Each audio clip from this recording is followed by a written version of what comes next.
বিভিন্ন সংস্থার সদস্যরা। এ বিষয়ে আরও জানাতে নগরীর মদনমোহন কলেজ থেকে যুক্ত আছেন সহকর্মী গুলজার আহমেদ। গুলজার, জানাবেন নির্বাচনকে কেন্দ্র করে সার্বিক পরিস্থিতি কেমন দেখছেন? উজ্জ্বল, মাত্র আর একদিন হাতে বাকি আছে, তারপরে আসলে কাঙ্ক্ষিত যে নির্বাচন বা উৎসব সেটির জন্য ভোটাররা যেমন অপেক্ষা করছেন, তেমনি প্রশাসনিক দপ্তর সহ আইন শৃঙ্খলা বাহিনীর সদস্য যারা আছেন তারাও অনেকটা তৎপরতা বাড়িয়েছেন।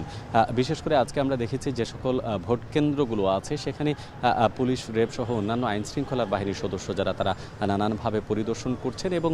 বিশেষ করে নিরাপত্তাজনিত যে বিষয়গুলো আছে সেগুলো তারা মুখ্য হিসেবে ধরে এবং তারা নির্বাচনের দিন যাতে নির্বিঘ্নে এবং সুষ্ঠু পরিবেশে একটি ভোট অনুষ্ঠিত হয় সেই ব্যবস্থাই করেছেন। আজকে সিলেট মদনমোহন কলেজ কিছুক্ষণ আগেও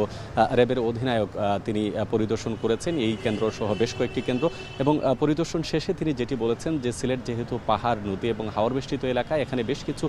ঝুঁকিপূর্ণ আসন যেমনি আছে তেমনি ভোট কেন্দ্রগুলো অনেকটা ঝুঁকিপূর্ণ আছে এবং বিশেষ করে সংখ্যালঘু ভোটাররা অনেক বেশি হওয়ায় এই জায়গাতে তারা বেশি গুরুত্ব দিচ্ছেন এবং শুধুমাত্র র্যাব নয়, অন্যান্য আইন শৃঙ্খলার বাহিনীর সদস্য যারা আছে তারা নির্বিঘ্নে যাতে ভোটাররা ভোট কেন্দ্রে উপস্থিত হতে পারেন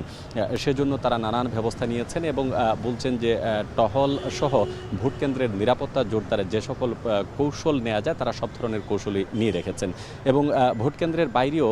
যাতে রাস্তার স্বাভাবিক পরিবেশ থাকে এবং কোনো ধরনের সহিংসতা যাতে না হয় এবং ভোটারদেরকে আশ্বস্ত করার জন্য তারা বলছেন যে যে কোনো দুর্ঘটনা ঘটলে সেক্ষেত্রে তারা যত তাড়াতাড়ি আসলে রিকভার করতে পারবেন কিংবা রেসপন্স করবেন এটি আসলে স্মরণকালের একটি উদাহরণ হয়ে থাকবে। তো আমরা দেখেছি এর বাইরেও জেলা প্রশাসনের পক্ষ থেকে বিশেষ করে জেলা রিটার্নিং কর্মকর্তার কার্যালয় ভোট কেন্দ্রগুলো